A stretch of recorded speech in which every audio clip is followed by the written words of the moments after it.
Hello and welcome. I'm Andrew Megginson, Head of the Plans Examination Service at the Planning Inspectorate. This is our first webinar dedicated entirely to the new local plan system, focused on process, gateways, and what you need to know and do to plan, prepare, and progress through the new system. I'm joined today by Simon Berkeley, our professional lead for local plans, and you'll also be hearing later from Chris Mountain from MHCLG on implementation and Gateway 1, and also from our digital lead, Ben Duckworth, on the new digital services. The presentation is in chapters, so if you're watching this on catch up, then please use the index to jump to what matters most to you. After the presentation, we're going straight into a live Q&A, so please think about any questions you want to ask and add those into the chat now ahead of that Q&A session.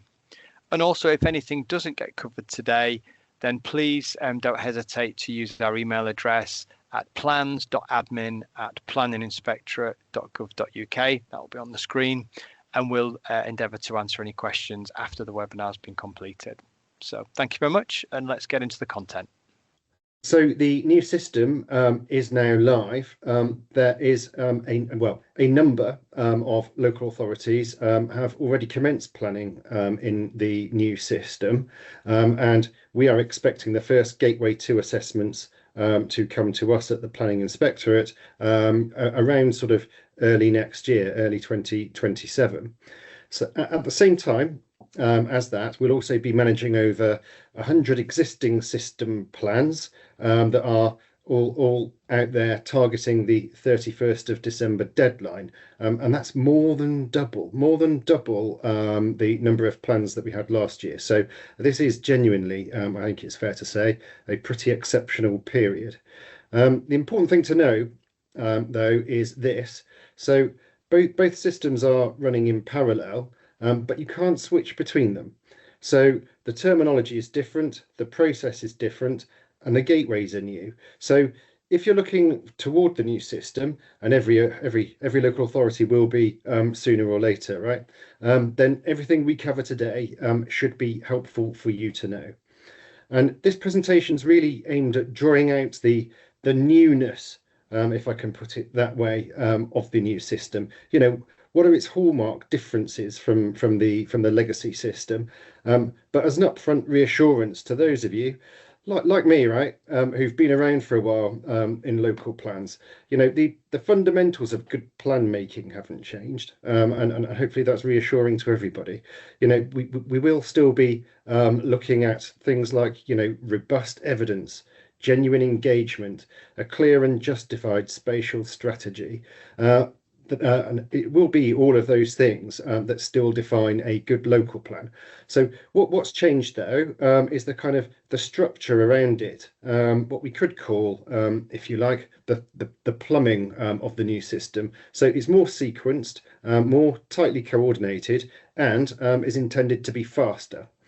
So the 30-month clock is a real thing, and it is core to the government objectives.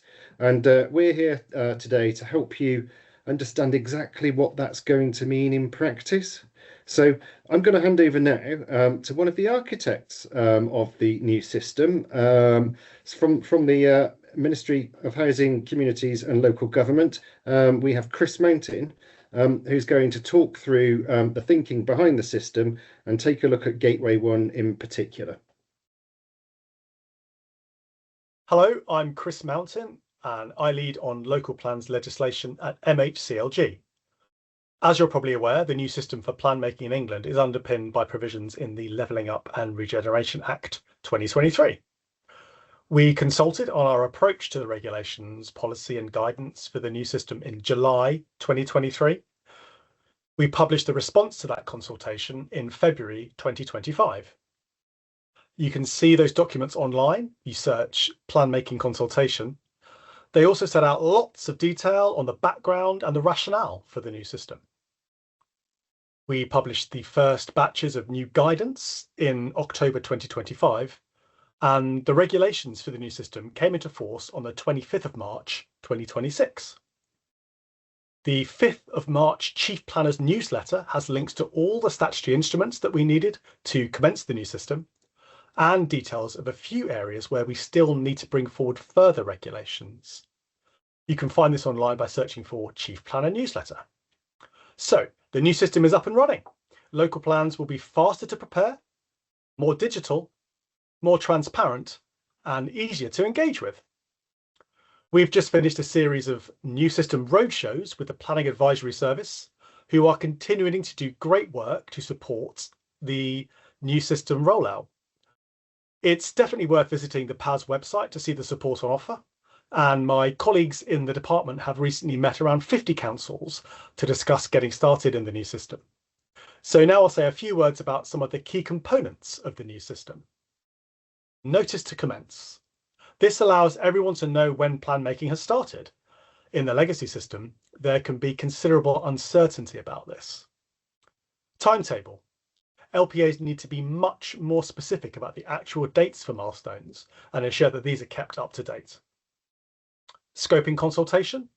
This is a new additional consultation at the very start of plan making, so key issues could be flagged by interested parties at the very beginning.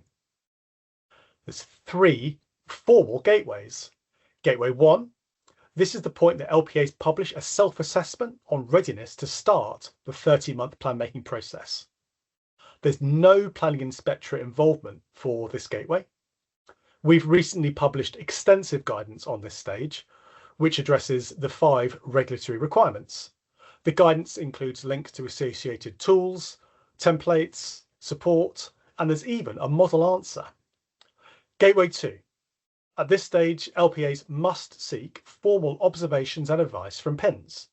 It's an opportunity for PINs to identify and suggest resolutions to any problems with the emerging plan.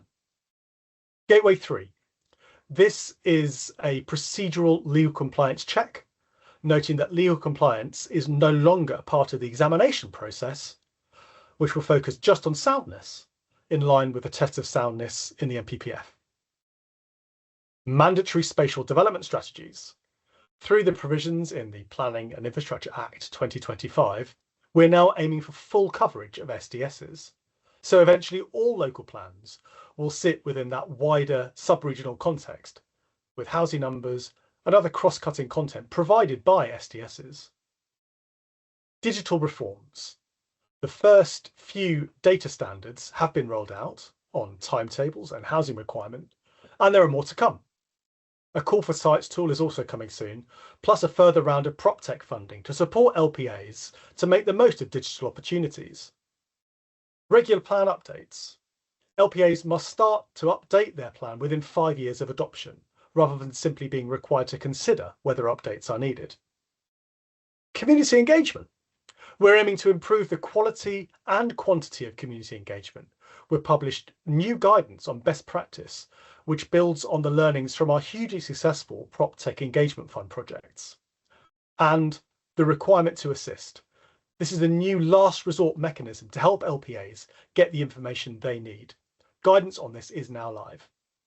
Also, the new system is supported by new and much more detailed guidance to provide clarity on process expectations via our new Create or Update a Local Plan webpage on gov.uk.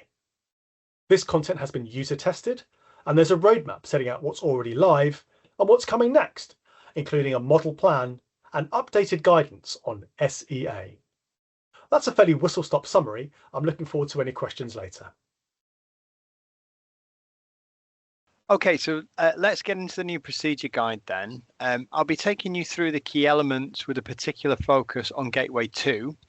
And because there is a set of LPAs moving closer towards that in early 2027, and Gateway 2 is the first really major touch point with the Planning Inspectorate, or PINs for short. Before I do that, I want to say something important about the procedure guide itself. For those of you who are new to this field, the procedure guide is PIN's operational sort of manual, if you like, for examinations.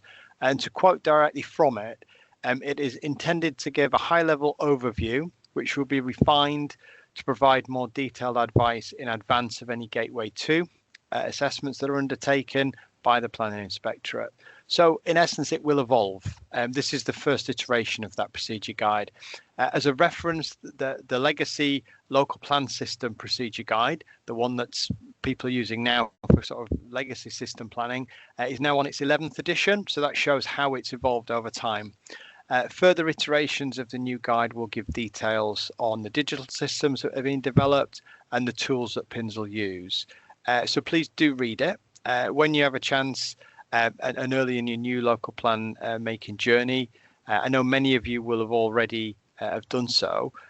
Your feedback as well and any queries that will help us shape future editions. So if there's something that isn't quite clear or you want some clarification on it, please don't hesitate to contact us.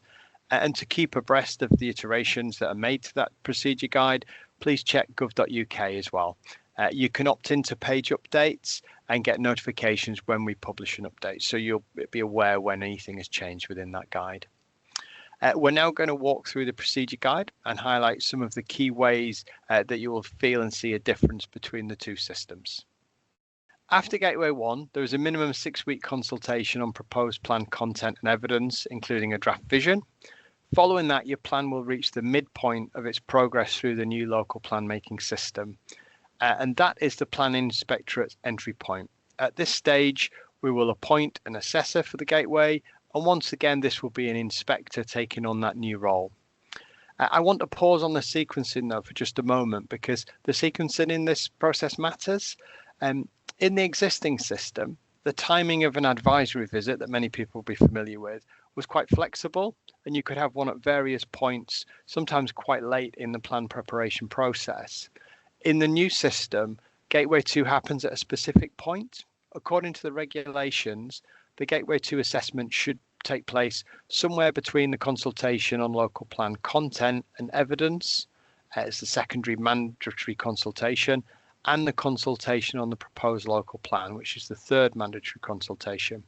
So it should take place no earlier than on the day after on which the authority has published the summary of consultation on the scope of the proposed plan, content and evidence. So getting that time in is really key to this process. Yeah, that's absolutely right. As Andrew says, timing is everything. And related to that, I just wanted to say a few words about what I think at least is one of the most important points that we're covering in this chapter, and that is this. You can't repeat Gateway 2. So Gateway 2 is something that will happen once at a specific point, and the assessment from the Gateway and its outcomes are what then take you forward into Gateway 3 and examination. So, this has a direct implication for timing. If the Gateway 2 happens too early, before the plan is sufficiently developed, then there won't be enough material, frankly, for a meaningful assessment to actually take place. You won't get the benefit of the process. If it happens too late, on the other hand, when a great deal of work has already been done, that may need to be revisited. So unpicking that, could be quite costly and time consuming and put pressure on your 30-month clock. The right moment, I think, is when the plan is substantially developed, when there's enough to assess in a meaningful way, but it's still capable of being refined in response to advice that you will get from your assessor. So that's our advice. Ultimately, it's the local authority's call, and you will no doubt know your plan best. We do ask, though, that you give the inspectorate at least 3 months' notice before you intend to enter your Gateway 2. So do think about that timing early on. As Chris Mountain touched on in his overview of the new system is designed to prevent delays and increase speed and efficiency, and building our notice requirements into that process is part and parcel of that, really. So, but just looking kind of beyond the logistics, we also genuinely want to know how your plan's progressing. We want to understand your timetable, your challenges, and where you might need support. So that kind of ongoing dialogue is how the new system is meant to work, and regular and open back and forth between PINs and local authorities really is what will make it work. So we'll look forward to hearing from you. So let me take you through what Gateway 2 actually will look like in practice. So at week 1, the inspector, the assessor, is appointed and begins a review of the documentation. They continue that review and produce a workshop agenda that identifies the key discussion points and questions that they want to explore. So the workshop then really is the centerpiece, if you like, of Gateway 2. And the assessor's role here is very much as a critical friend to help identify areas where further work might be needed, where questions need to be asked, and to provide constructive advice. So the assessor isn't there to trip you up. It's genuinely about offering all of the assistance that they can. You know, it's not an adversarial proceeding or anything like that. So, you know, think of it as a sort of structured, purposeful conversation, really, with a shared goal of getting your plan into the best possible shape for examination. The total expected duration is approximately 4 to 6 weeks from the start date, though the guide acknowledges that limited exceptional circumstances may require an exception, and we hope that is very much going to be the exception rather than the rule. So what do you actually need to bring to Gateway 2? The draft procedure guide sets out a list of suggested documents that would assist with the assessment. But you know, I've got to be entirely honest here. You know, that list will, in all likelihood, I suspect, develop further as the procedure guide is updated, as Andrew described earlier. So as you prepare for that gateway, it'll be a good idea. In fact, I would recommend that you check regularly with our procedure guide and also MHCLG's CULP pages as well. That's the create or update a local plan pages. The new digital service that's being developed will also be a major help here as well, I think, and that will help to give clarity on what you need to submit and in what format as well. So just looking at the document list on the slide, I just want to highlight two in particular, and those are the draft statement of compliance and also the draft statement of soundness. Both of those will be mandatory. It will be mandatory that they are in completed form at Gateway 3. But the guide strongly encourages local authorities to bring draft versions to Gateway 2. And I just want to take a moment to explain why that is. So those two documents serve two purposes. Firstly, they're self-assessment tools. Working through them will help. Well, it will kind of force you really to examine your own plan critically, to identify where you've met requirements and also where you might have gaps. So I think that's enormously valuable work to do during plan preparation, not just as a check at the end, something that happens throughout the process. And secondly, they also help the gateway assessor. So they really help, I think, to give a clearer picture of exactly where you are and where the important discussion points are likely to be. So the guide acknowledges that you won't be able to complete these documents in full at Gateway 2. That's fully understood and entirely expected. Gaps can be identified and discussed at the workshop, but you know, the more developed they are, the more productive Gateway 2 can be. So my practical advice, start them now. Don't wait until you're approaching Gateway 2. Treat them as live documents. Update them as your plan develops. By the time Gateway 2 comes, you'll be far better prepared.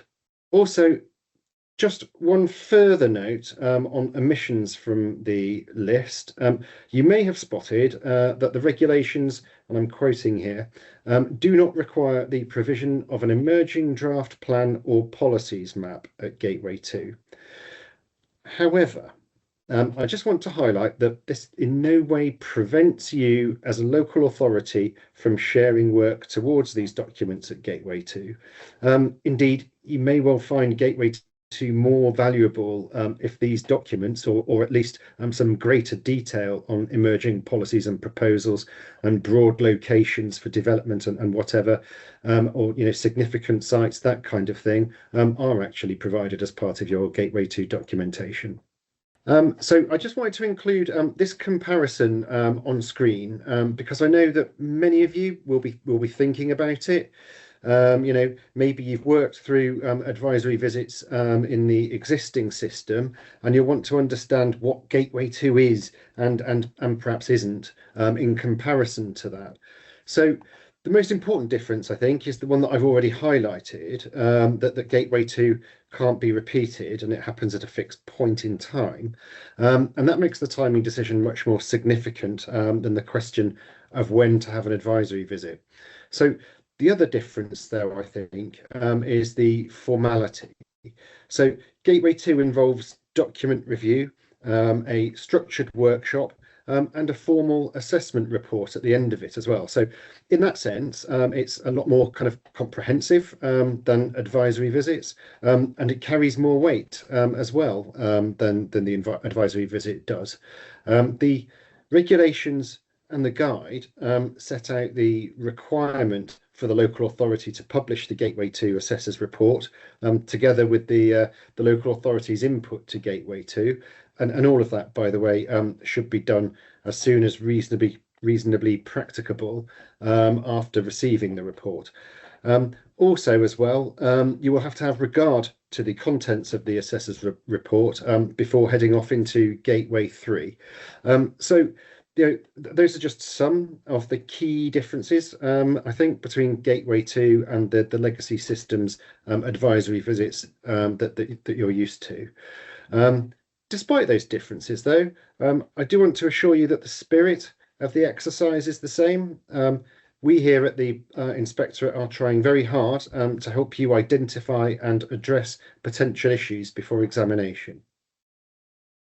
I also just want to be clear, the absence of advisory visits in the new system isn't in any way a kind of dialing down of the Planning Inspectorate's support for local authorities. Far from it. In fact, probably the opposite is completely true. Gateway 2 is very much designed to provide that support in a more structured, more effective way. And the fact is, it's built into the process rather than being a kind of optional extra, which means that every single plan that's going through the new system gets that structured review. And that, I think, at least, and hopefully you'll agree, is a genuine improvement. So Gateway 3 then is the final checkpoint before examination, and that takes place after the local authority has completed its final round of mandatory consultation, immediately before it intends to submit the plan for examination. So the Planning Inspectorate will appoint an assessor. Again, that will be an inspector taking on that new role. And the assessor's job at this stage is to determine whether the plan has met the prescribed requirements in legislation, including whether the local authority is practically ready to undertake the examination. Important to note, Gateway 3 is a stop-go check, and there's an important sort of consequence really to understand, and that is this. So if a plan passes Gateway 3, that plan must then be submitted for examination. There's no discretion once the gateway's passed. If it doesn't pass, though, flip side of the coin, then the authority must address the identified issues and go through Gateway 3 again. So that process will all be carried out pretty much, probably entirely, but certainly largely in writing, and it's a document review rather than a workshop or anything like that. So procedural meetings are possible in person or virtually, where the assessor needs to clarify matters. And it's anticipated that a Gateway 3 assessment would usually take sort of 4 weeks from start to finish, with an absolute maximum really duration of 6 weeks, and that really is kind of under exceptional circumstances. Again, we see that very much as being an exception. So assessors at Gateway 3 will seek to identify potential for non-compliance issues and provide an opportunity for the local authority to address them where possible within the time frame. And we will try, we'll do everything we can to support a resolution wherever we can. Again, we ask for 3 months' notice to the Planning Inspectorate in relation to the Gateway 3, just as with Gateway 2, and also, to be kept up to date if things change as well. So finally, local authorities should normally submit their plan for examination within 3 weeks of receiving an assessor's Gateway report. I just want to say a few words about the examination itself and also the examination hearings, as that's a topic that we'll return to in future sessions as local authorities move towards that stage. But just to put, a few kind of markers down for now.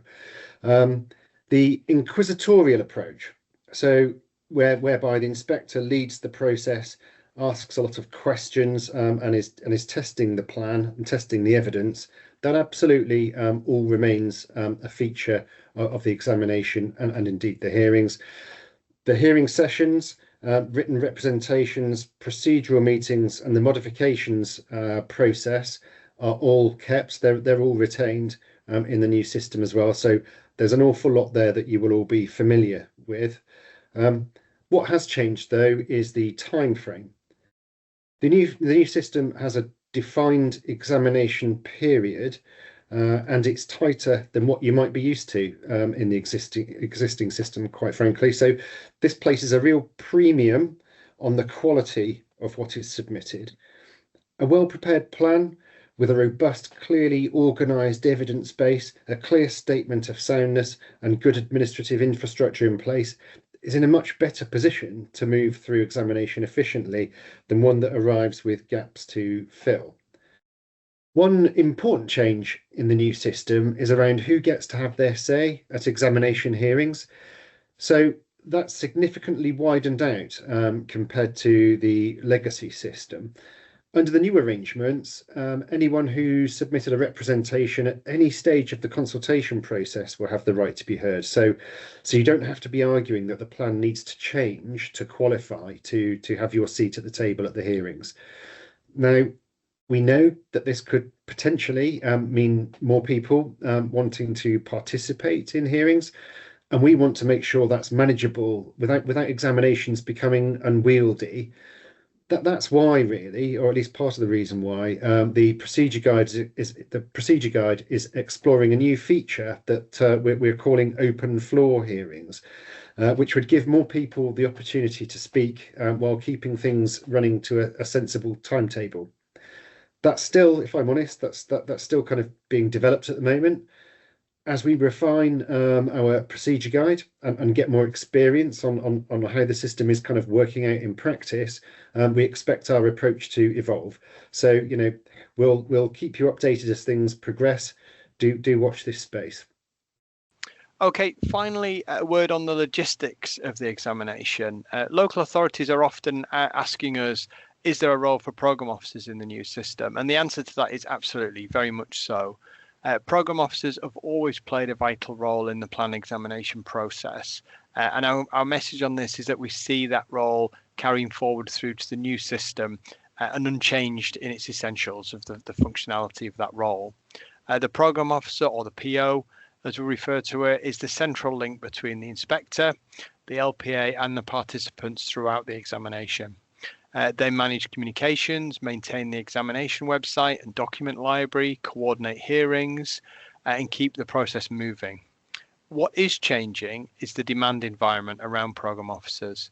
With both plan systems running concurrently, the legacy system and the new system, and also the new system gateways kicking in from 2027, programme officers are going to be in very high demand over the next couple of years. My advice would be not to leave this to a late stage. to potentially look at in-house options if needed, and also take advantage of training opportunities that the Planning Inspectorate offers to broaden your options as an LPA and who you can actually recruit into that role. Ideally, your PO should be appointed well before Gateway 3, so they can build the administrative infrastructure from the outset. An LPA may find it also advantageous to appoint earlier than that, as POs can provide expertise and support on your examination document library, for example. However, having said that, we don't expect programme officers to be in place at the Gateway 2 stage. Free training is available through the Planning Inspectorate for both existing programme officers and in-house secondees or first-time programme officers. We're currently focused on training programme officers for the legacy system, as that's where the more immediate need is. We're currently booking people in for training sessions in October, November and December. Those bookings are happening now. And we're also doing more sessions across different parts of the country as well to try and reduce any barriers for people to participate in those, so we can try and widen the net as far as possible on the availability of programme officers to assist yourselves as LPAs. Also, as we move into 2027, we'll be updating our programme officer training to cover the new system, and we'll be advertising those dates on our web pages and through our LinkedIn channels.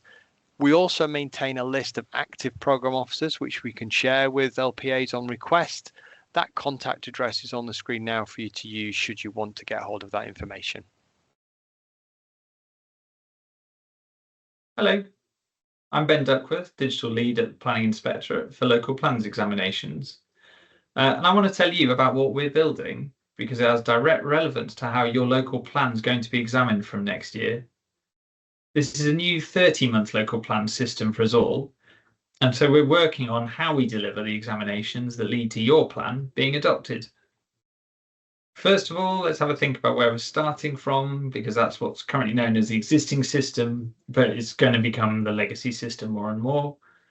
So my team has spent the last year getting to grips with local plans from both the local planning authority and the planning inspectorate perspectives. We've been listening, observing and testing our understanding. So thank you to those of you who've spent time helping us see the examination process from a local planning authority perspective, because it's been invaluable. And our research for LPAs tells us that the current plans examination process hasn't kept step with how we all now interact online, how plans are increasingly created and presented, and how the best central and local government digital services now operate, maybe including your planning departments. So submitting a local plan for examination and the whole run up to that, the process itself and the follow-up involves a large number of emails, spreadsheets, mixed document formats, manual coordination. And to be honest, I'm slightly in awe of how you all manage that. And we know there's a diversity of templates and forms in circulation, but little standardization currently. So MHCLG's Create and Use a Local Plan, or CULP, that resource has been created to help address that. But we've heard from LPAs that when they manually submit info for examinations with Planning Inspectorate, it can feel unclear and requires lots of manual checking and rechecking, which is tedious and time consuming, isn't it? So after submission, every follow-on stage is characterised by a flurry of email and phone activity by you and my colleagues to check what's going on and to drive progress. And it's a system that might feel familiar, but doesn't meet what's being asked for with faster plan system and achieving universal coverage of up-to-date local plans. So the digital service we are building now is designed to change that. We're aiming for a process that is secure and accessible to local authorities and inspectors, with live updates, consistent formats, and a single version of the truth for every plan. So if we get that framework in place, we can then add in the right tools to aid the human decision making that's absolutely critical. And that's what we expect from a modern service, from our bank, or when you renew your passport, to when you interact with a public service of any kind. And although that change is going to bring its challenges, we'll be working and testing with LPAs and inspectors throughout. And once we get there, I know that there'll be significant benefits for you. So when will a digital examination service for local plans go live? We're working towards having it operational ahead of the first Gateway 2 assessments in early 2027. Our development and testing is ongoing, but we know what you'll have so far in terms of 1, clarity every time you use the service of what is required of you at each gateway and in the examination stages. 2, a secure login for you and your programme officers into the service, and you'll be able to give your colleagues secure access, including for joint plans and strategic plans, with confidential data being safely held. 3, live status updates, seeing how your plan examination is progressing without needing to do all that manual chasing. 4, automatic notifications. So from knowing that your Gateway 2 and 3 documentation is uploaded okay, to being notified immediately once an inspector has given a decision. We're designing the service so it's easy to use and accessible, making each step as simple as possible. We'll continue giving you information ahead of the examination service going live, so that by the time your Gateway 2 date comes round, you'll know exactly what is expected of you. And if you'd like to be involved in shaping what we build, please do get in touch at the email address you can find in the slides. Before we move into the Q&A session, I just wanted to pull together the key messages from today that Simon and myself have outlined. So first, I guess the plumbing has changed, the fundamentals have not. Simon's framing is one I would definitely encourage you to hold on to. Your professional knowledge and experience are entirely transferable to the new system. What is new is the process. The second one, the 30-month clock is real. It starts when you publish your Gateway 1 self-assessment and it runs to adoption. Knowing where you are in that timetable, keeping it realistic, and please keep PINs informed are really, really important aspects of that. The third, Gateway 2 happens once, so time it carefully. This is what we've been referring to as the Goldilocks zone. Not too early, there needs to be enough to assess, not too late, issues needs to be able to be addressed. Start your draft statements of compliance and soundness now. Use those as live documents to guide you, and make sure you give us the 3-month notice before the gateways. The fourth point is the new system requires more contact, not less. It's more tightly orchestrated.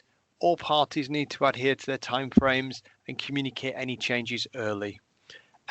That's how the new system is designed to work, and it's how we can make it work well for you as well. So maintaining that regular contact. The fifth thing, use the resources available. You've heard from Chris and some Simon as well on CULP, the Creator Update a Local Plan page. Please use that. There's great information on there. Our procedure guides available. Also, the Planning Advisory Service are available to support this process as well. So please use those, use them if you need to. And also check out our guidance on gov.uk. And finally, if there's anything that those documents don't cover, email us at the plans.admin@planninginspectorate.gov.uk email address, which will appear on the screen as well. And we can answer any questions that way. And finally, you've heard from Ben Duckworth that digital tools are coming. Those digital tools are being in development now, and you will have clear guidance on how and when to use them as well. We'll be updating our information as those new digital tools come online. So thank you very much. Thank you very much for submitting the questions. We've had lots of questions as we expected. What I'm going to try and do is manage those from a point of view of the upvote process and try and sort of group some themes together if I can. We also have some people working in the background who might be able to answer some of these questions in writing, particularly if it's kind of, a short answer is required around sort of, yes, no, or a we'll get back to you type of response. So watch for those. I'm going to start with a question. I won't read the full question because it's quite a lengthy question, but people might be able to see it in the chat. It's a question from Laura. It's the most upvoted. And it's around kind of a risk to the new plan making timetable are around delays in externally produced evidence, collating infrastructure information, and things kind of outside LPA's control in terms of, I guess, the evidence that's part of that sort of plan submission. So I'm going to maybe start with Simon, if that's okay, to respond to that one. And then maybe, Chris, you might want to come in as well on this one. So Simon, are you able to offer a response to that question? Yes, certainly. I completely recognise that, yes, producing evidence can be a very sort of lengthy exercise. And I think, my advice on that to local authorities is really a lot about planning ahead, looking at, what evidence you are going to need to produce to support your to support your plan, to show that it's properly evidenced as it needs to be. On the specific point about consultancies and whether PINS is assessed the market capacity, well, I mean, the short answer to that is no. That's a little bit too far, if I'm honest, beyond our role and what we can do to help.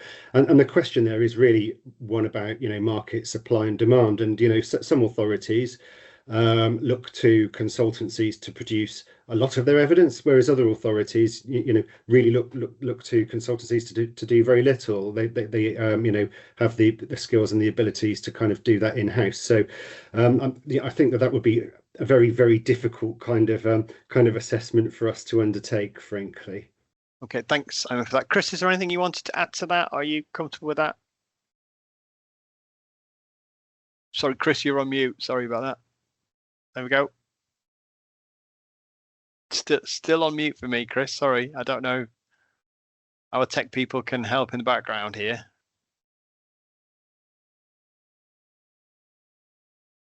Okay, if that's the case, we'll wait and see what Chris is on mute. So hopefully we can come off mute fairly soon, because there's probably some good questions for him. I was actually going to come to Chris for the next question as well. And so hopefully he's able to sort this out in the background.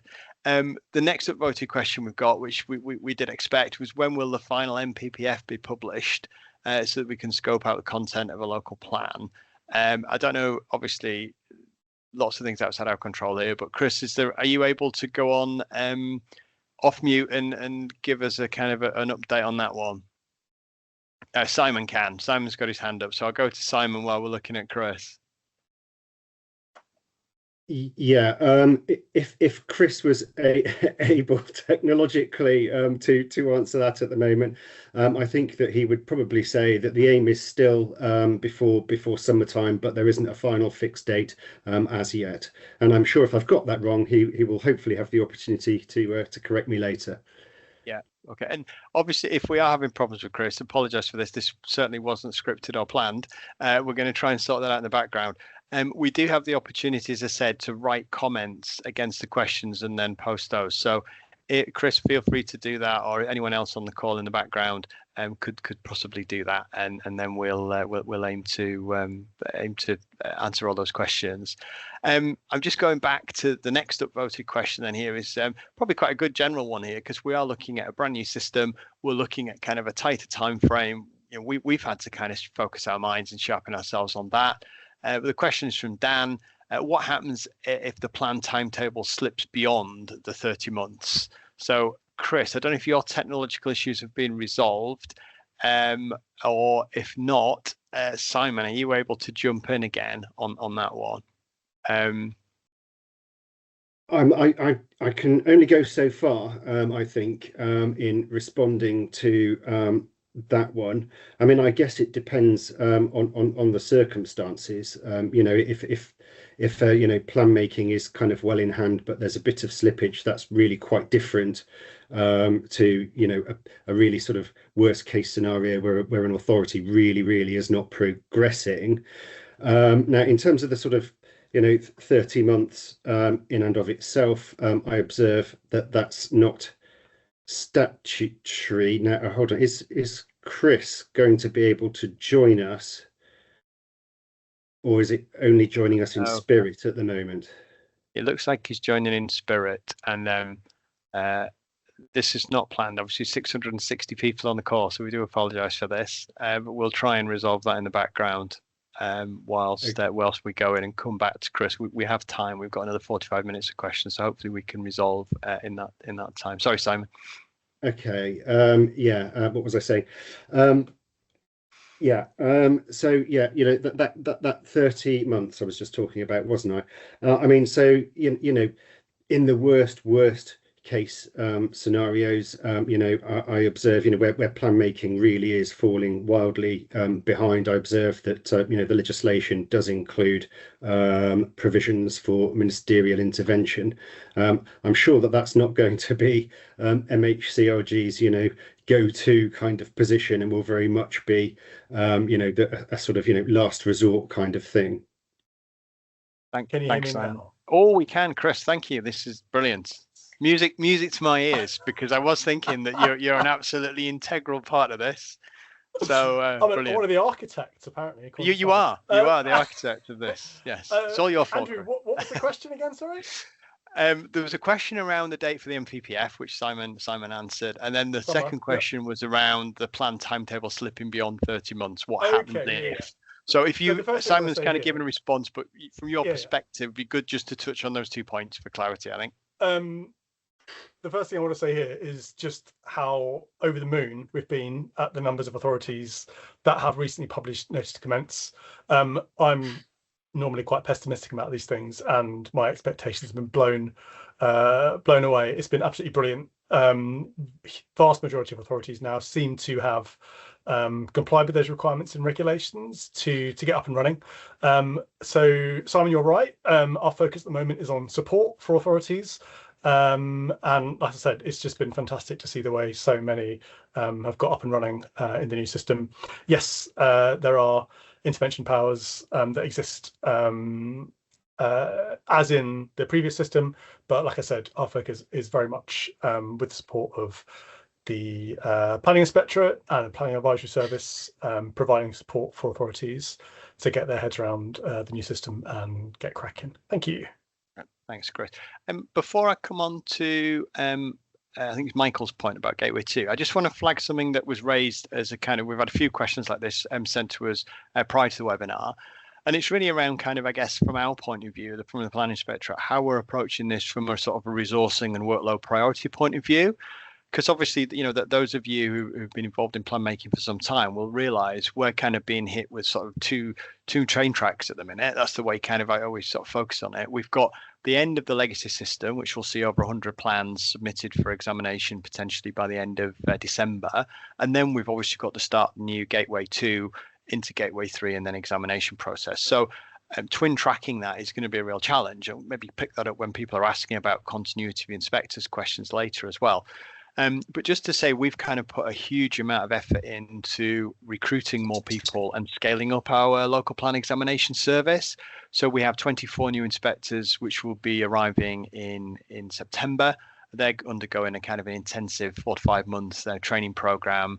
And then obviously kind of, we'll be able to deploy those. So it is very much a priority for us to make sure that we appoint people to deliver for this system. Anyway, obviously we're talking about new system now, to be able to respond to you for on the gateways and make sure that, we have an inspector available. We've got numerous training opportunities that we're dealing with our inspectors, because it is all new for us. Obviously, Chris being the architect of the new system, we've put together the procedure guide. We've got lots of inspectors kind of involved in that, and you will be doing numerous training and engagement with those inspectors to be able to sort of skill that up. So as a service, a local plan service, we've nearly doubled in numbers. That's across our operational side and our inspector base. Yeah, and obviously as an organization, we have flex in terms of inspectors doing different types of work, from appeals to inquiries to our national infrastructure. And as an organisation, we need to prioritise and flex as directed by government to areas that they prioritise. And there's a huge amount of effort gone into the local plan side. So I'm really, really positive at where we're at, and really excited to get going. So hopefully that will answer some questions around resourcing.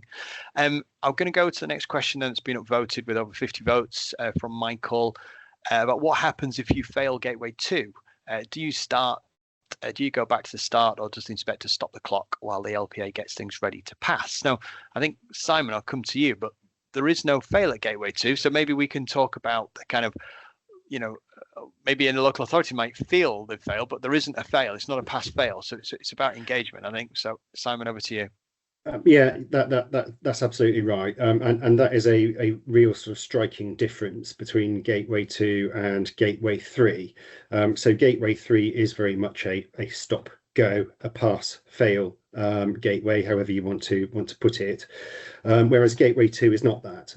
It's about the assessor, the inspector assigned to the gateway, doing absolutely as much as he or she is able to assist you in taking what you've achieved so far and taking that forward through to further consultation and ultimately to Gateway 3 and submission. So yeah, so don't worry about that. It's not a kind of pass-fail thing. It is quite simply a massive, really quite significant opportunity, as I see it, for local authorities to get some really good quality advice from very, very experienced inspectors. And I did notice another question about Gateway 2, so I'll maybe just address that while I'm talking. So in terms of, I think it was about whether councillors are able to attend Gateway 2, and the answer to that is absolutely yes. It'll be a matter for the local authority who represents the authority at the Gateway. Great, thanks, Simon, for that. The next upvoted question we've got was from Dan, and it's when will the additional SEA guidance be available, and should local plans be informed only by SEA or incorporate this into SA?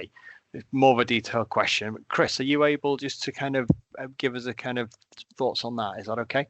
Absolutely, and I will wrap into that a reference to the environmental outcome reports regime as well, because there have been some questions about that. So the first thing to flag is that government has recently published a roadmap for environmental outcome reports. If you search online for EOR roadmap, you should find it. And in there, it's quite a lot of details about what's to come in the future, further consultation, and a commitment to bring forward EOR by the end of 2027. And that will replace the current strategic environmental assessment regime. So at the moment, what we've got is, for the new plan making system, the sustainability appraisal requirement has gone from the legislation. So essentially we default to the environmental assessment of plans regulations for a period of time until EOR comes in. The chief planner has written to local authorities about this. It was covered off in the newsletter, and if I can find it, I've got it here, I can tell you exactly what it says. It actually quotes from the guidance which we recently published on the 30-month plan process, where it talks about SEA. It says that we expect that all local plans will need to carry out an SEA, and also mentions that we will shortly be publishing some updated guidance on SEA. The roadmap also sets out, as you would expect, that we're planning to bring forward transitional arrangements, so you don't end up in a situation where maybe you're just about to submit your plan and EOR comes in and you think, oh no, I need to do the EOR assessment. No, obviously the idea is that you'll be able to continue through examination under the SEA requirements. So that's the situation on SA, SEA and EOR. Hopefully that's helpful. And again, sorry, the updated SEA guidance isn't quite ready yet. You can see that it's one of the pieces of guidance that's listed in the roadmap on Create or Update Your Local Plan website as something that's coming soon. Thanks, Andrew. Thanks, Chris. That's really helpful. And if there is any links available at the time that we've got, we can obviously, bring those, send those out with the kind of transcripts of the questions when we get around to that as well, which that might take a little bit of time because we've had so many questions, but we'll try and answer them as completely and as fully as we can and include links where possible. So thanks for referencing that, Chris. That's helpful. The next question I'm going to go to that's been upvoted is one from Tom. And Simon, I'm going to come to you on this one, but I'll kind of maybe comment on this as well, which is, will the inspector remain the same between Gateway 2 and 3 to ensure consistency?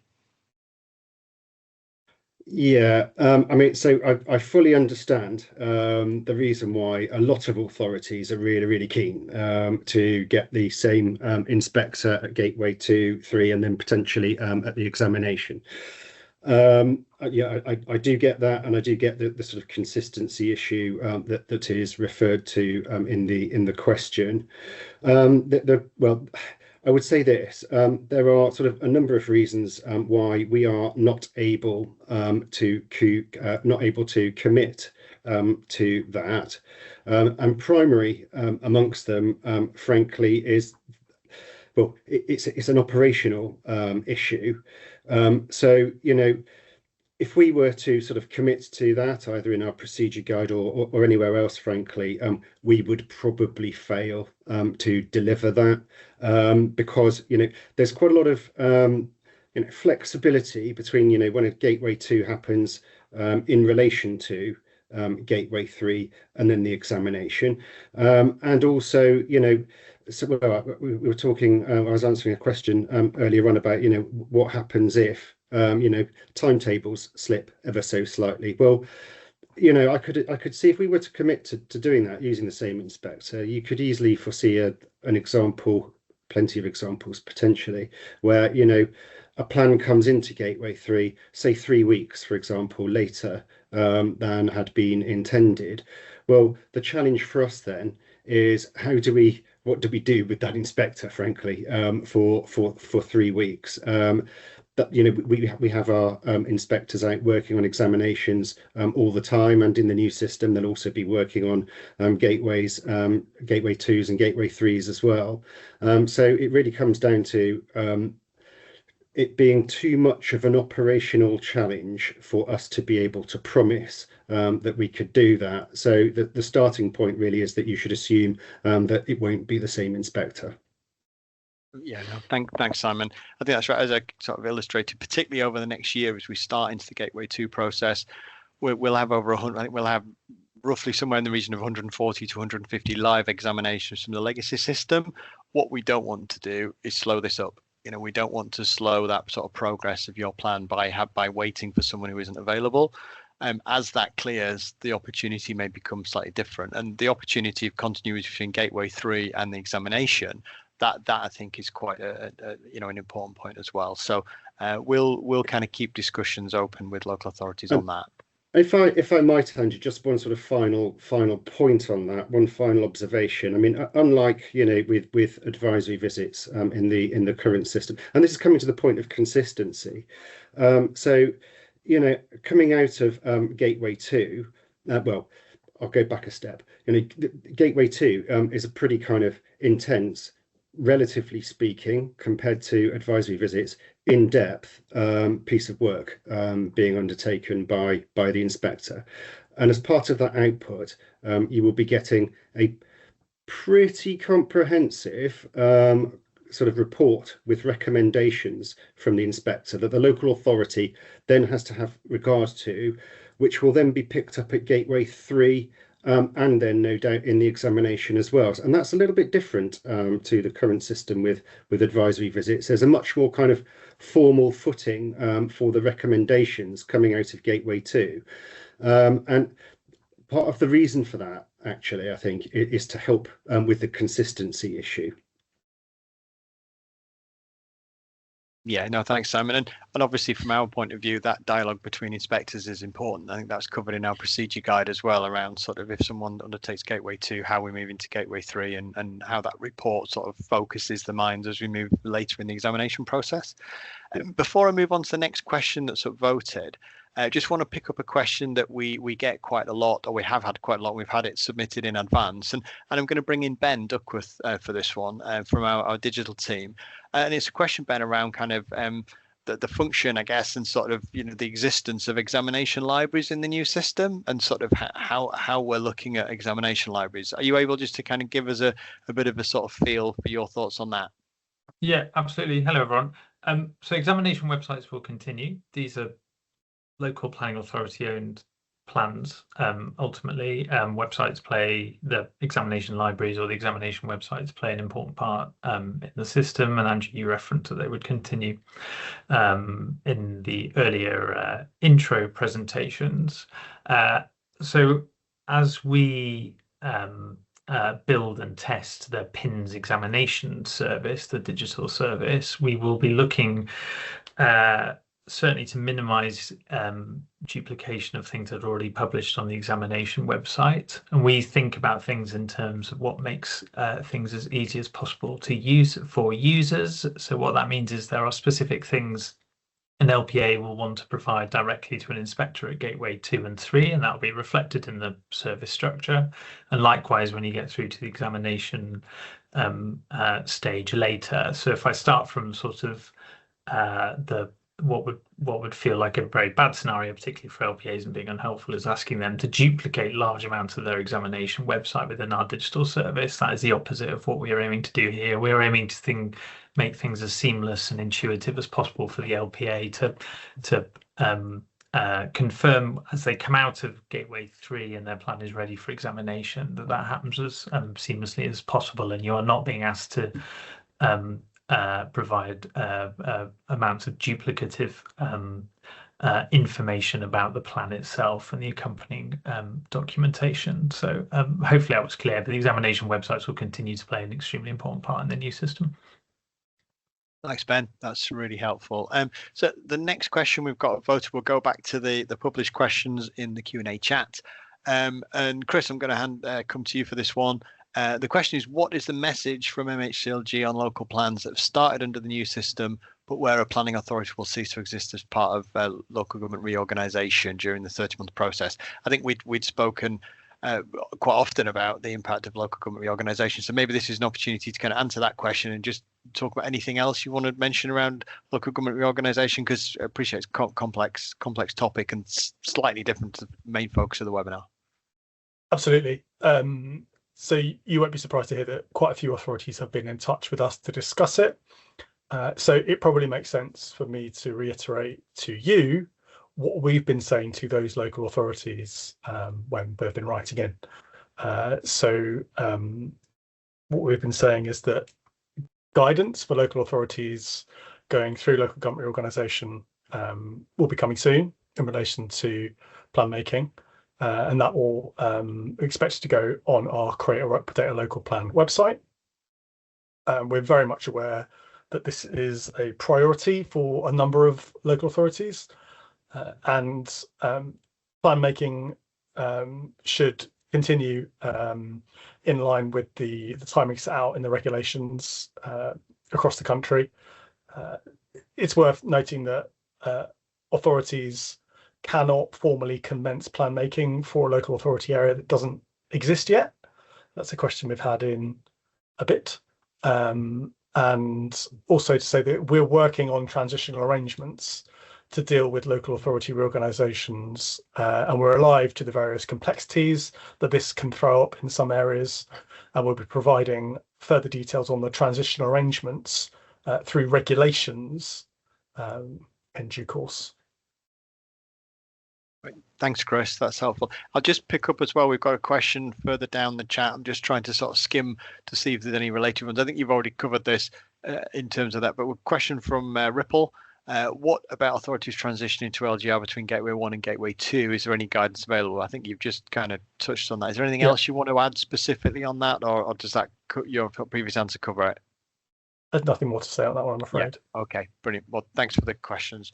Okay, I'm going to move up. I think the next question we've got is from Adrian, and I'm going to bring in Simon on this one, but also maybe Ben as well from the digital side, because it might be quite interesting, this one. But the question, this is definitely forefront of our minds from a PIN's point of view. The question is, for our last two local plans, the examinations each lasted almost 24 months. How will PINs ensure the examinations last no longer than 6 months in the new system? Will inspectors be instructed to take a different approach? So maybe start, Simon, with yourself, and then Ben, there might be an opportunity just to touch on sort of, digital tools and other challenges we're looking at within the 6 months.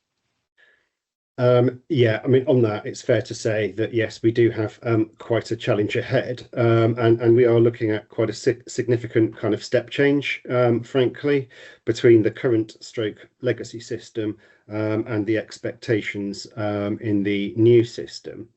I would say, though, that, the new system is specifically designed to help make the examination, you know, the end part, if you like, a kind of a shorter part in the overall process. And by that I mean I'm talking predominantly, if I'm perfectly honest, about Gateway 2s again, and without wishing to sound like a broken record, you know, Gateway 2 really is, in my view, a significant opportunity for local authorities to you know, with a critical friend in the assessor, to really look at the issues that that area specifically is kind of facing. So you know, that is one kind of part of it. Will inspectors be instructed to take a different approach? Well, I mean, you know, inspectors will still have a job to do, and that will be about testing in relation to soundness. And we know, at least from the draft MPPF, what we know what the draft MPPF says about soundness. So, you know, but whatever the final version of the MPPF says, that will set the kind of landscape, if you like, for exactly you know, how inspectors go about their tasks. I mean, you know, so far as I can see at the moment, at least, it's not wildly different. So they will, as I say, nonetheless still have that job to perform. And will it be a challenge? Yes, it will be. Are we up to it though? Absolutely. Thanks, Simon. I'll bring in Ben, because there's probably things we can sort of just briefly mention here around our approach around more standardization from our end, but also kind of that standardization of evidence, the work that's ongoing between the teams, in terms of, you know, how we get more familiar with what we're seeing as well. But I don't know if there's anything you wanted to sort of flag, because you've been quite instrumental with building our digital program with that in mind around how we actually achieve 6 months, because as Simon said, it is a big change. Thanks, Andrew. Thanks, Simon. Yeah, no, absolutely. As Simon said, this is a significant speeding up of the examination system in the new world, and so my primary responsibility is ensuring I've delivered a digital structure that enables that to happen. There are outside factors, but a lot of focus in our early days was around baselining, so measuring how long plans take under the current system, making sure we understood that, and understanding the problems that lead to lengthy plan making, and thus designing an examination service from the start of the PINS service at Gateway 2 onwards that is as efficient and streamlined as possible. And through that, there's a combination of, like you say, Andrew, a sort of very clear standardized experience of what, as an LPA, I need to offer at each stage. The great advantage of the digital, one of the great advantages of the digital service, we can get it in front of PINS inspectors, with PINS ops teams involved closely as well immediately. There aren't the delays that you can have in a manual process, and you've got a resilient, secure space for that to happen. There'll be things that you'll be familiar with, like automatic notifications from your own LPA and other government services that you've used. So that efficient structure, and then as we build that in place, that's underway at the moment. We're also looking at the specific tooling that exists within that service. This is a seminar about what we know, so I'm not going to launch into an AI conversation here, but like, this is a fast moving world here, and it's a service that can cope with tooling that helps people do their jobs faster, and make sure that enhances that human decision making that's at the heart of a good examination service. And then we work very closely with MHCLG digital colleagues, so that 30-month plan making world is treated as a single journey, as we say, which is understanding how an LPA goes from creating a new style plan through to it being examined. We work and testing the inputs, and later in this year in particular, once we finish building the digital service, just to try and bring in another question on testing. We test throughout. We get assessed on how well we're testing and what those results sound like. What those results show us. We've set aside a large amount of time towards the end of this year to test the end-to-end service thoroughly and continue improving it to help collectively get us towards that 30-month ambition. Thanks, Ben. That's really helpful. Thanks, Simon. Right, we've got a couple more questions from the chat with the upvote. We'll keep the sort of democracy alive by going most upvoted ones. We've got one from Katie, then we'll go into the one from Jonathan because there's very few votes between them. And Chris, maybe this is one that you can kind of help with here. We've got a question around what are the penalties for not meeting the new plan making deadlines of end of June notice and end of October 26 Gateway 1 if your plan is less than 5 years old. Are you able just to kind of give us any flavour for that, if there are any penalties or? Yeah, so there are some authorities who have been put into this situation because of the transitional arrangements from the previous NPPF about the 80% housing number thing. So it's the same answer as I gave earlier about how we've been over the moon at the amount of authorities that have actually managed to comply with these requirements and start, and that our emphasis is on support. So if you are struggling, I'm pretty sure we're aware of all the local authorities. There's a couple that have missed the deadline. Get in touch with us. We'll have a chat. Again, it's very much the focus on supporting authorities at this stage.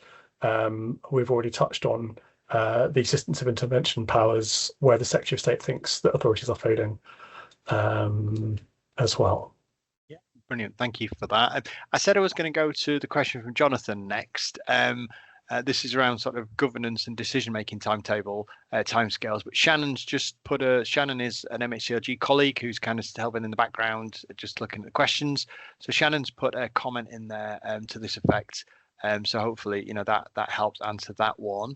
I guess from our perspective as well, if we can achieve a really tight sort of timescale between Gateway 3 and then moving into the examination, that also really helps us as well from a system point of view, because we have an inspector ready to go. And as Simon mentioned earlier on, if we have kind of downtime where we want to sort of move quickly, and I guess obviously that clock's ticking for everybody, so it would really help us to move quite swiftly between Gateway 3 into the examination. But appreciate there's there are kind of decision making points that local authorities need. I've worked at a local authority for 20 years and know what it's like trying to get cabinet meetings scheduled, etc. But I think that the timetable is something that can guide us there. So hopefully that answer there helps with that question. The next most upvoted question is from Lucy, and I'm going to bring in probably Simon first on this one, and then Chris, jump in if you've got anything you want to add to this one. But the question is there a new template online for housing supply whereby LPAs need to fill out a Microsoft form template table for every site in their supply? This can be hundreds of sites. This seems to be to go against the digital streamlined approach that the system is trying to take. A spreadsheet or database would be more efficient. So I don't know who wants to come in on that one. Simon, do you want to comment on that? Ben might, everybody might want to comment on that one. So I'm going to sort of look to my colleagues to start this off, if that's okay. It might be that I'm having a senior moment, but I can't call to mind the template, the table being referred to, if I'm honest. I mean, okay, no. Do I see a problem with using a spreadsheet as a general principle instead of a Word document? No, I don't. But okay. I'm hopefully not speaking out of turn. I can't bring to mind what template it is we're talking about. No worries. So, Chris, jump in. One of the data standards that we've rolled out requires local authorities to publish their housing requirement, their housing number for the plan. And as part of the work that we're doing now on the model plan, which I mentioned before, which we'll be publishing soon, what we'll be doing in that document is essentially setting out a template that local authorities can use to sort of express in more detail the way they're planning for housing in the local area, so we get a bit of consistency. One of the reasons that we've introduced the data standard for housing number is that sometimes for some local plans it was quite difficult to find, and we know it's a key number. So we're very much in the early stages of providing and setting out the sort of the legally required data standards for local plans. So we've started off with just that single housing requirement figure, and also obviously the requirements for the local plan timetable. Over time, we'll build things up, but certainly in the meantime, as I mentioned, when we publish the model plan, which is one of the tools and templates that we're working on at the moment, that's going to have information about how to structure the information about the housing allocations in the plan. And it's basically taken from existing best practice, to be honest. We know that some authorities know exactly how to do this and are doing it really well, and they get to examination and PIN say, fantastic, that's brilliant. But then sometimes plans might get to examination and there might be a request for a specific topic paper to set out some further information or to clarify. So again, as with quite a lot of these reforms, the approach we're after is what the best authorities are already doing, to be fair. It's about bringing people up to that level in the first instance. Thanks, Andrew. Thanks for that, Chris. Thanks, Simon. The next question we've got on here, I'll pick up one from the chat, and then we've also got one that we've put in as an organizer, which was an advanced one that's also been upvoted. So I'll come on to that in a second. We've touched on the sort of Chris, you talked about the environmental outcomes reporting, and I think, but we've got a question here around. I'll read it out and then see if there's anything we want to add from the information you've already outlined. There's nothing in the sort of written comments to suggest it's been addressed elsewhere. So guidance recommends consulting on the scope of SEMEOR at the same time as consulting on plan content and evidence, but plan content and evidence also requires consultation on the proposed spatial strategy. Surely the options developed prior to plan content and evidence consultation should have been subject to environmental outcomes reporting. Any views on that? Anything that you want to mention that we haven't covered already, or will the new sort of guidance cover that? The new SEA guidance will cover that. It's something that a couple of the local authorities mentioned at some of the PAS events, and what I said to them is it's up to you, basically. It's up to the local authorities to make the decision about when they go through those stages for SEA. It may be different for some authorities, but yes, we'll certainly be looking to add some further clarity on this matter when that updated SEA guidance goes live soon. Okay, thanks for that, Chris.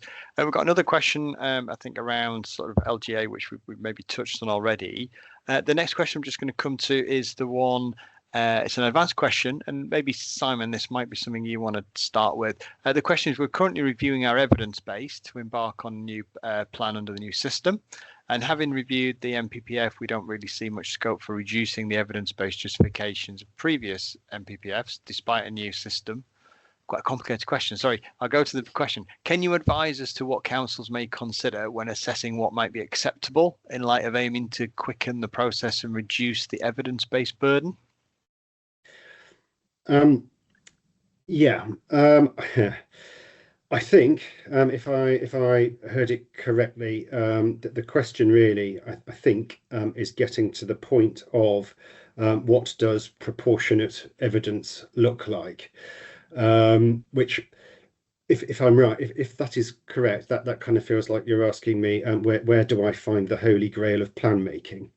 So it's going to depend very much between authorities, what proportionate looks like. It's going to depend on the issues that exist in the local authority area. So hopefully I'm answering the question and I'm not straying, but just to give a simple, pretty sort of straightforward example, in some places where, let's say, I don't know, flood risk is a significant issue, you would, as an examining inspector, expect to see significant detailed evidence around flood risk, a very detailed strategic flood risk assessment, for example.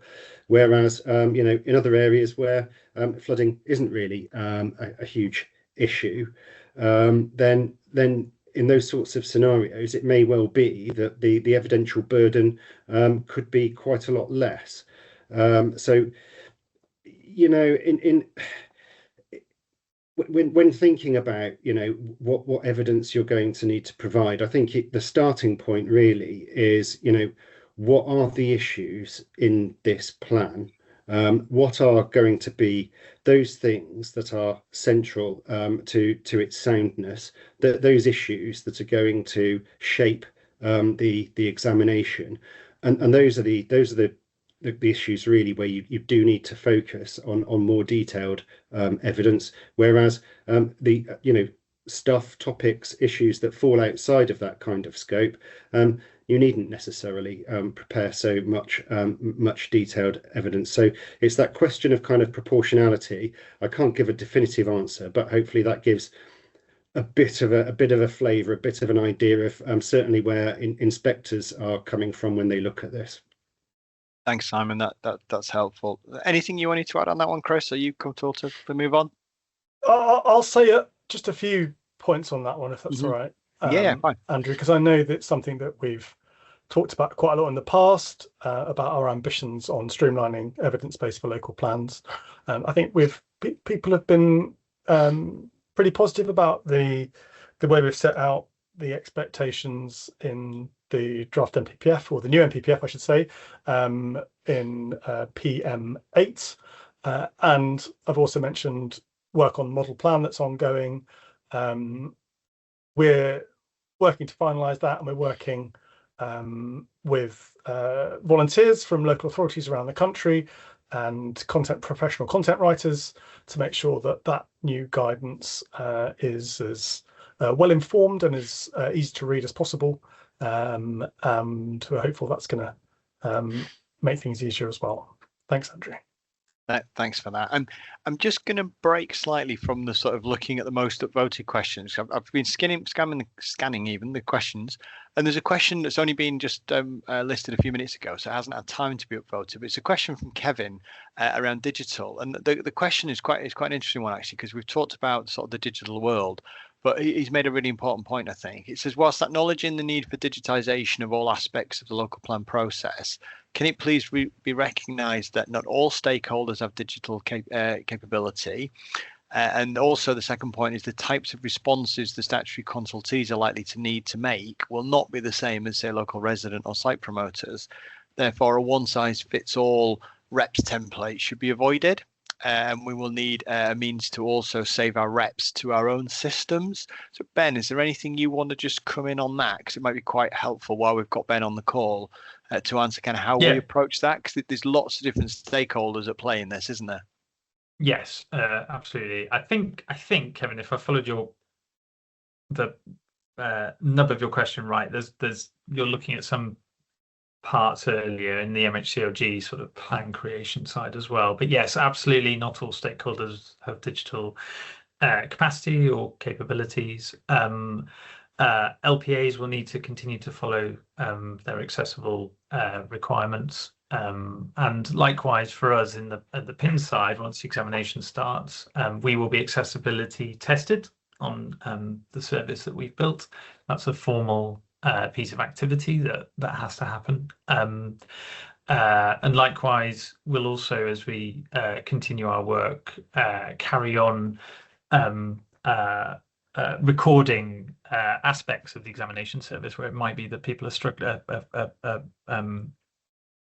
finding it harder to interact digitally, albeit the actual PINS examination service isn't a direct public service. It's for LPAs and program officers as external users, but the principle remains we need to build something that's accessible, and likewise the requirements on the accessibility requirements remain for us all. And then on the types of responses, yes, I mean at the moment we know reps is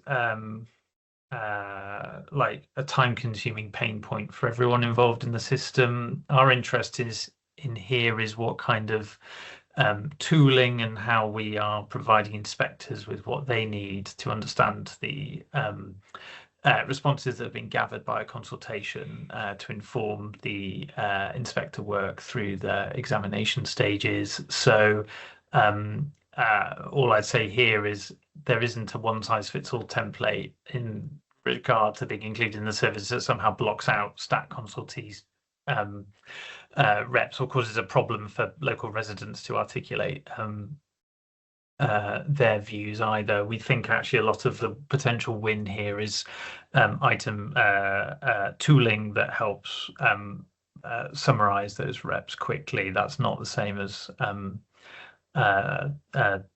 somehow templating in a way that cuts people out of the system. That would that again, I don't think that would be workable at all. That would fall apart fairly early on, but that's very much not the design that we are going through. I'm interested in what's helping inspectors understand what the reps are saying, and importantly how the LPAs have included them in their plan that they're offering forward for gateways or examinations. Can I just say quickly, go on, Chris. Thanks, Ben. Certainly. Yeah, and what, Ben, you've been saying there dovetails with what we've set out in the guidance on community engagement and in the guidance we've done on making available about the need to understand, what the needs of your local communities are. And yes, there's huge opportunities as demonstrated through the PropTech Engagement Fund, but also we're expecting authorities to really think about what works best for their local communities. And it's really worth having a look at that recently published community engagement guidance for some more information on that subject. Thank you. Thanks, Chris. Thanks, Ben. Thank you, everybody. I think we've got about literally 2 minutes before we're supposed to close, so we will close on time. There's two things I just want to say. First of all, huge thanks to everyone who's been involved putting the webinar together. Thank you for everybody for attending. I think we peaked at just over 700 on the attendance, which is fantastic. So that's really, really pleasing to see. I'd also just like to highlight our feedback form as well. This is kind of the first time we've done a new system webinar. We have a legacy system webinar that we recorded, which is available, but really would be helpful to get a sense of kind of, what you want more information on. We could do further webinars as we need to. And also just to say, obviously, I know we haven't got to every single question that's been set out, but what we will try and do, I don't want to put a time frame on this because it might take a while to capture, but we will capture those questions, try and put a written response to them and circulate those to everybody who's attended as well. Certainly those that we haven't been able to respond to in the time we've had. So with that, I'll say thank you. Have a great afternoon. If you're tired from the football last night, then have a snooze. And thank you very much, everybody. And hopefully that's been really helpful. Thank you. Bye-bye.